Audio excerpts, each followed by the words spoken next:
Baik, kita akan berbicara tentang kontrak perkuliahan. Kontrak perkuliahan ini dalam mata kuliah hematologi 1 akan diajari oleh 2 orang dosen. Kami bertim, yang pertama saya, dan yang satu lagi adalah Ibu Nurul. Beliau adalah dosen baru, yang saya rasa beliau akan memberikan energi, semangat, dan performa baru untuk kita. Saya sangat beruntung ditimkan, jadi kita bisa bersama-sama dalam menimba ilmu, berbagi di mata kuliah ini. Ini adalah mata kuliah hematologi 1, jadi kita akan ada pertemuan itu 14 pertemuan, 16 dengan UAS dan UTS. Jadi sebelum UTS itu ada 7 pertemuan dengan Ibu, lalu UTS, kemudian disambung 7 pertemuan lagi dengan Ibu Nurul, akan disambung lagi dengan UAS. Jadi setiap pertemuan kita akan isi dengan praktikum.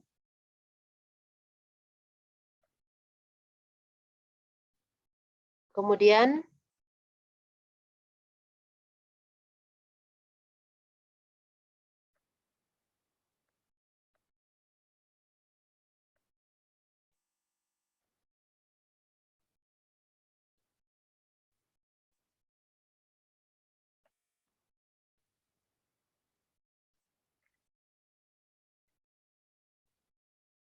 jadi semua mahasiswa itu wajib mengikuti kegiatan praktikum.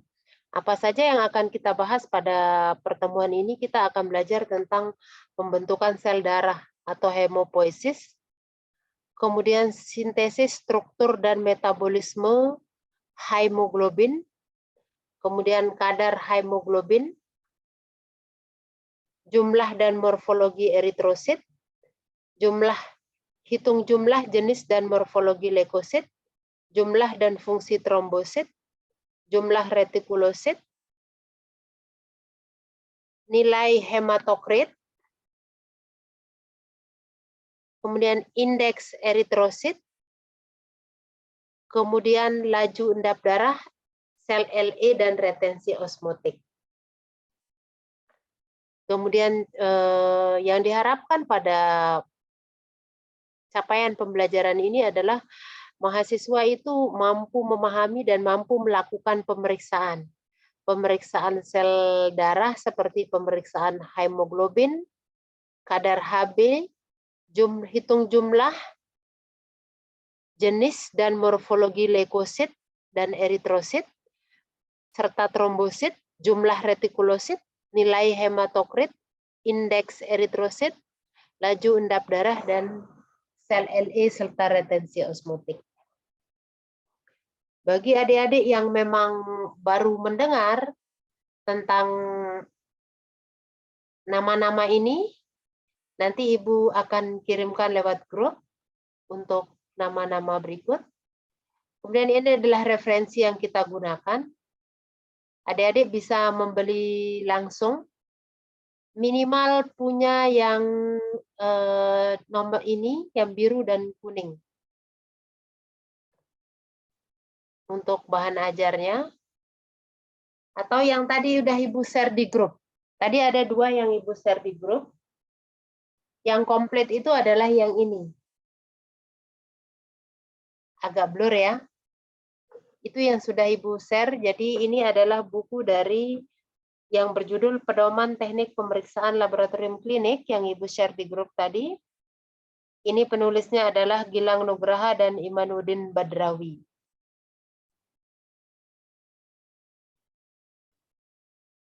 Ada yang sudah melihat di grup materi tadi?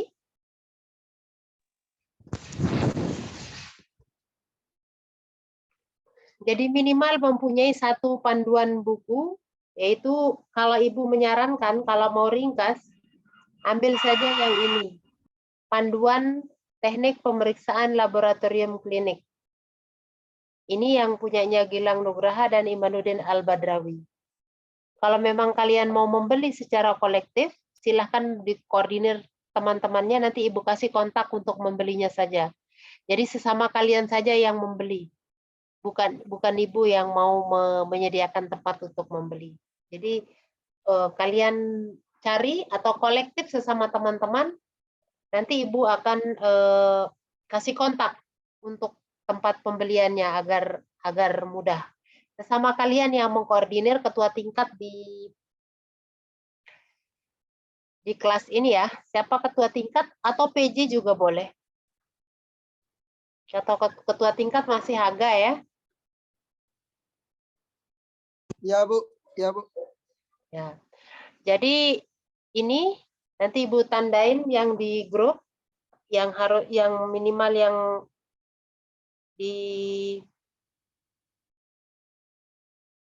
yang dipunyai minimal yang ini. Ini minimal yang dipunyai. Ibu ketik di WA ya.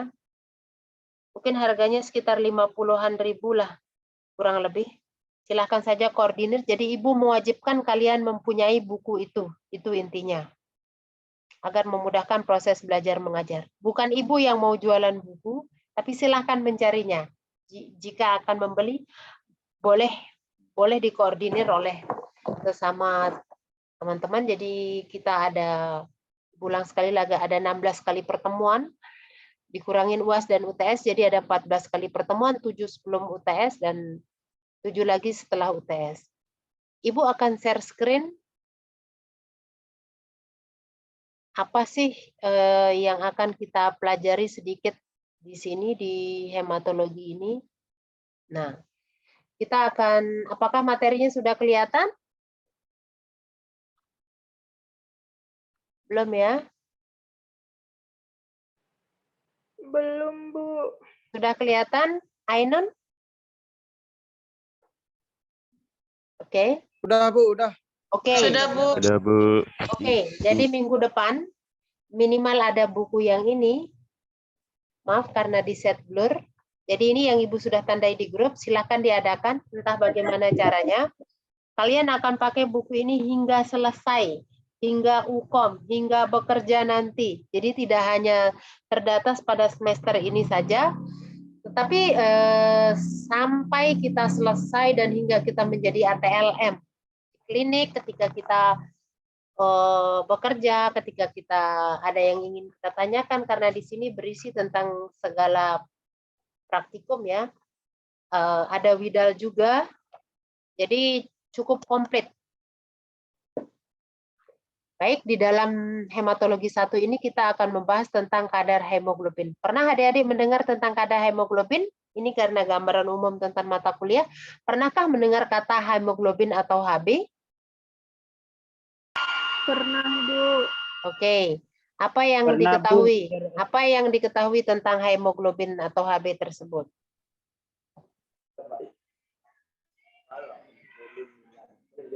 Normalnya, Ibu.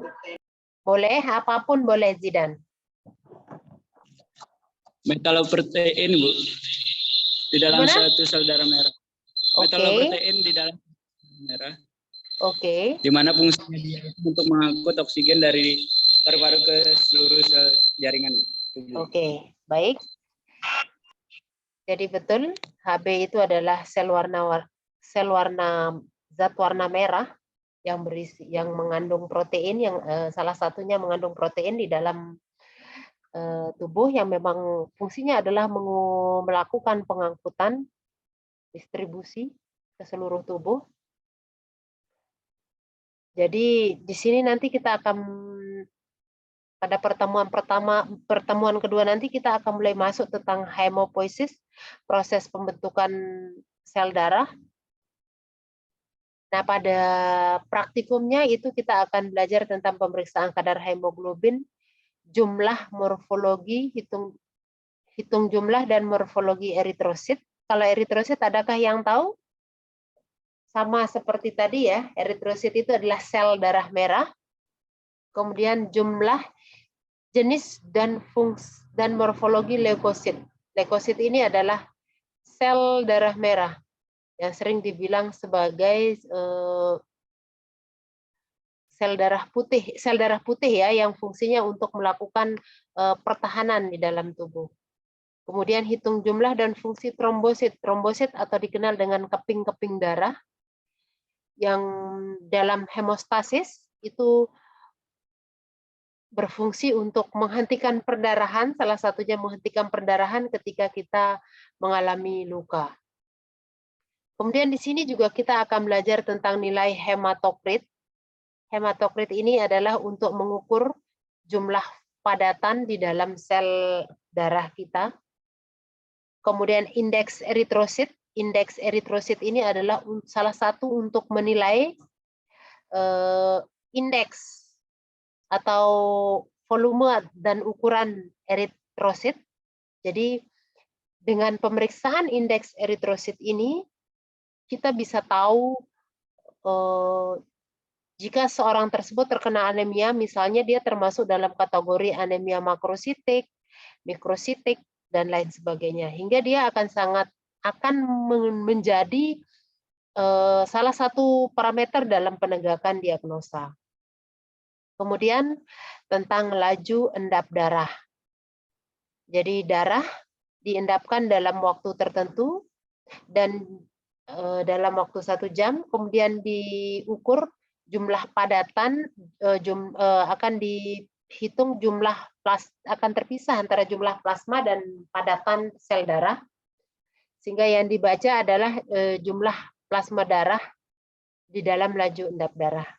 Kemudian di sini kita akan belajar tentang retensi osmotik. Retensi osmotik ini adalah kemampuan darah pada tekanan NaCl dari normal ke rendah. Jadi pada berapa konsentrasi berapa itu akan terjadi lisis. Kemudian akan belajar juga tentang hemopoiesis. Sebelum ini adalah gambaran umum mata kuliah. Jadi kalau kita belajar tentang hematologi itu, alat yang kita gunakan itu adalah alat manual. Tetapi pada puskesmas atau rumah sakit kita sudah menggunakan alat otomatis yang disebut dengan hematologi analyzer. Saya rasa adik-adik sudah pernah masuk puskesmas ya. Kelompok ini sudah pernah masuk puskesmas kan? Ya. Jadi Ibu yakin adik-adik sudah cukup paham dengan apa yang Ibu sampaikan secara garis besar ini, sudah tahu HB yang mana, kemudian jumlah dan morfologi eritrosit yang mana ketika dilakukan pemeriksaan dengan menggunakan hematologi analyzer, kemudian jumlah, jenis dan morfologi leukosit itu yang mana, kemudian indeks eritrosit dan nilai hematokrit juga yang mana. Jadi ketika kita melakukan menerima permintaan pemeriksaan, jadi ketika misalnya kita di puskesmas, pasien itu datang dengan membawa permintaan untuk DL, biasanya DL ya istilahnya ya di puskesmas itu, benar DL istilahnya? Ya, Bu. Apa DL itu? Darah lengkap, Bu. Oke, siap. Berarti darah lengkap. Jadi kita melakukan parameter-parameter pemeriksaan. Tentunya kita melakukan sampling terhadap pasien tersebut. Kira-kira berapa mili darah yang diambil kalau kita mau melakukan pemeriksaan DL ini? Apanya, Ibu? Darahnya itu, Ibu? Ya. 3 Bu, 3 mil. Oke. 3 cc. 3 cc bisa. 3 cc. Mili dengan cc itu sama ya, sama. Jadi kita melakukan sampel sebanyak kurang lebih 3 mili dengan spet 3 mili. Kita sampel, kemudian ditambahkan apa? Darah tersebut? Grafin. Apa coba? Jadi ketika kita mau melakukan pemeriksaan, tentunya kita ingin kondisi darah tersebut tetap cair seperti saat dia berada di dalam tubuh. Kita tambahkan apa darah tersebut? Larutan drapin, Bu. Drapin. Ada yang lain? Jadi kemarin kita praktek itu tidak ada tambahan, Ibu. Kita apa namanya? Oke. Kita menambahkan zat yang disebut dengan antikoagulan. Bulan, oh lupa itu yang Antikoagulan tersebut yang berfungsi untuk mencegah terjadinya pembekuan darah. Salah satu jenis antikoagulan atau jenis antikoagulan yang digunakan dalam pemeriksaan hematologi atau pemeriksaan darah lengkap ini adalah EDTA. Nah, ya. tadi yang merasa nggak ngeberiin EDTA atau nggak ngerasa pakai EDTA, mungkin dia pakai vakum. Jadi, darah yang diambil tersebut baik menggunakan cara pengambilan darah terbuka atau tertutup, itu langsung dimasukkan ke dalam tabung vakum yang berwarna Ungu. Oke, itu yang EDTA yang berwarna ungu. Jadi, tanpa kita masukkan sendiri EDTA tersebut, jadi pada tabung koagulan yang berwarna ungu tersebut sudah mengandung EDTA dalam volume dan dosis yang sesuai. Jadi kalau secara garis besar bahwa jumlah volume darah yang harus masuk ke dalam tabung vakum tersebut harus sesuai dengan volume antikoagulan yang sudah dimasukkan. Jadi idealnya satu tabung vakum itu adalah untuk volume darah sebanyak 3 mili. Apa yang terjadi jika darah itu kita bisa ambil misalnya cuma hanya 1 mili. Sementara dosis pada tabung vakum tersebut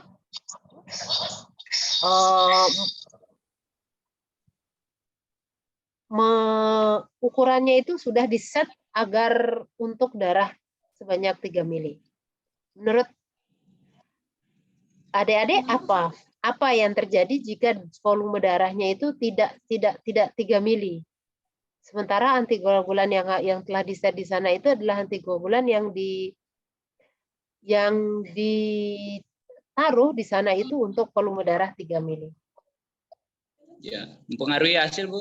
Oke, seperti apa caranya mempengaruhi? Tidak hasil akurat. Nilainya tuh. Oke. Betul.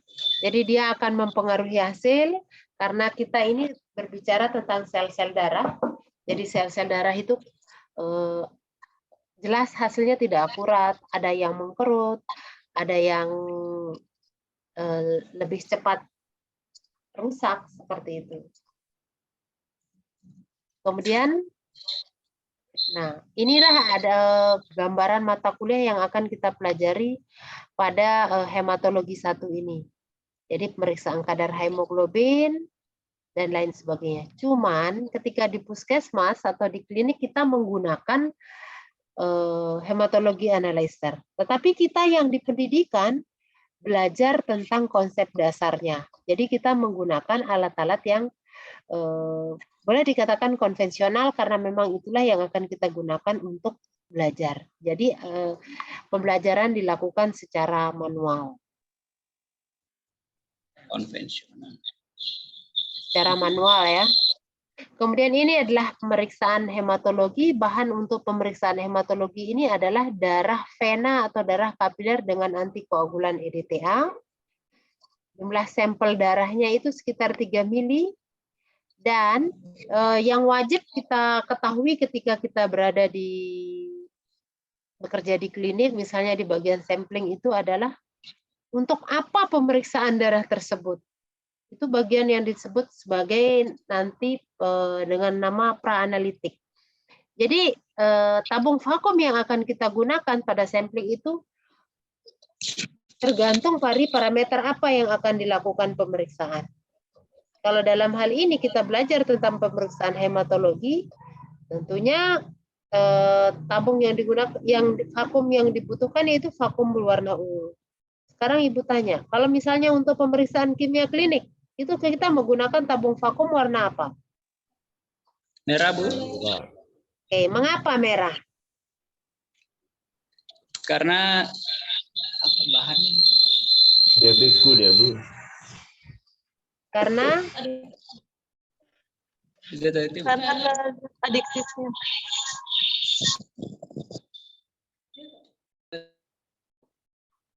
Karena yang merah itu tidak mengandung antikoagulan, karena rata-rata pemeriksaan kimia klinik itu adalah untuk pemeriksaan enzim ya. Jadi dia tidak menggunakan antikoagulan, jadi menggunakan tabung vakum berwarna merah. Kemudian stabilitas sampel itu adalah 2 jam pada suhu kamar. Jadi kalau kita sampling itu, penundaan yang dilakukan itu tidak boleh terlalu lama. Misalnya pasiennya datang jam 8, dilakukan pemeriksaannya ditunda pemeriksaannya selama 4 jam, itu tentunya akan mempengaruhi hasil. Meskipun darahnya tidak beku karena kita sudah kasih dia antikoagulan. Akan tetapi SOP seperti ini tuh mesti dilaksanakan sesuai dengan arahannya. Jadi stabilitasnya itu 2 jam pada suhu kamar dan 24 jam pada suhu pada suhu 4 derajat ya, bukan minus, pada suhu 4 derajat.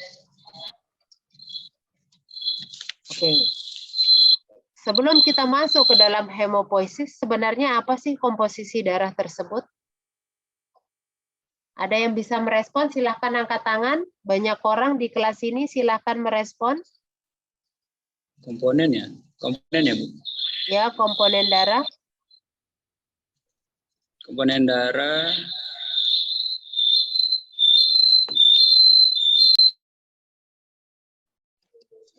itu leukosit, Oke. eritrosit, trombosit, plasma. Oke. Sekarang Ibu panggil yang namanya Reni Adita, komponen darah itu apa? Bisa direspon Ibu? Nggak ada orangnya ini ya.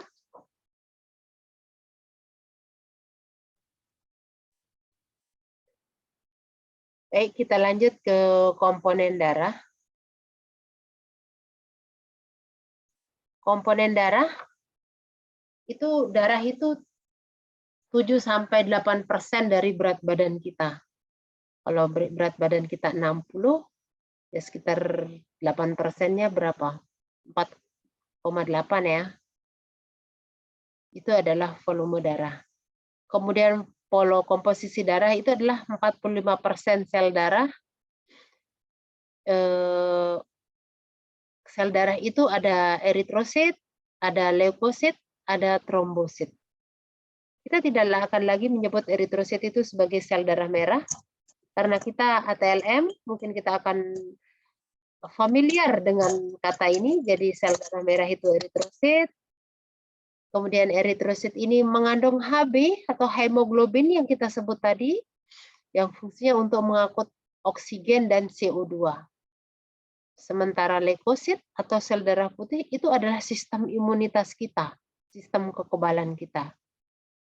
Kemudian trombosit ini diperlukan dalam proses hemostasis. Jadi hemostasis itu adalah proses menghentikan perdarahan ketika terjadi luka. Apakah Ibu terlalu cepat? Silakan yang lain merespon. Enggak, Ibu. Enggak, Bu. Siap ya. Pas, Ibu. Oke. Baik, kemudian komposisi darah ini adalah 55% ini cairan plasma atau serum. Kalau kita memasukkan darah ke dalam tabung biasa, kemudian kita biarkan, itu tentunya akan terjadi bekuan. Dan bekuan ini akan terpisah. Pada bagian darah itu padatan atau sel darah, dan pada bagian atas itu adalah cairan. Nah, cairan yang berwarna kuning inilah yang disebut dengan serum atau plasma. Serum atau plasma. Kapan dia bernama serum? Pada tahapan kita tidak menggunakan antikoagulan seperti pada pemeriksaan kimia klinik yang menggunakan tabung vakum warna merah itu namanya serum. Mengapa dinamakan serum? Karena dia masih mengandung faktor pembekuan. Jadi dia tidak kita berikan antikoagulan. Jadi sedangkan plasma itu dia tuh sudah tidak mengandung faktor pembekuan. Oh ya, sebagai informasi, Rekaman kuliah ini akan Ibu upload, nanti linknya akan Ibu berikan. Untuk yang tidak masuk, silahkan menonton rekamannya. Jadi supaya tetap bisa belajar, mungkin saat tidur mungkin bisa nonton, sembari menonton lagu mungkin. Lagi nonton Samba mereka, Bu. Oke, jadi sembari tersebut bisa dilakukan untuk sambil menonton video ini. Nggih, Bu. Jadi cairan ini adalah cairan yang plasma atau serum. Dikatakan plasma ketika kita sudah memberikan antikoagulan pada darah tersebut, kemudian beku, terpisahlah antara padatan dengan cairan. Nah, cairan tersebut dinamakan sebagai plasma. Tapi ketika kita tidak memberikan antikoagulan, itu disebut sebagai serum. Apakah penamaan serum atau plasma ini berdasarkan pemberian antikoagulannya atau tidak? Pemberian antikoagulan atau tidak? Tidak jawabannya. Itu hanya memudahkan saja karena prinsipnya dia dinamakan serum itu karena dia masih mengandung faktor pembekuan. Karena faktor pembekuan masih ada di dalam darah tersebut. Tapi plasma itu sudah tidak mengandung faktor pembekuan. Kemudian sekilas tentang hemoglobin. Hemoglobin ini adalah zat warna merah yang ada di dalam eritrosit tadi. Jadi kalau pemeriksaan secara, karena ini masih pertemuan awal, jadi pemeriksaan secara garis besar untuk kita yang di pendidikan itu melakukan pemeriksaan kadar hemoglobin ini dengan dua cara. Ada banyak cara yang lain, tapi yang sering kita lakukan itu adalah cara visual dengan metode Sahli dan cara fotoelektrik dengan metode Cyanmed. Ini yang menggunakan Drapkin tadi ya, Az-Zahra. Nah, metode-metode lain yang digunakan itu adalah metode FeSO4, itu adalah metode-metode lain yang dapat kalian baca pada buku ini. Buku yang Ibu minta kalian beli tadi.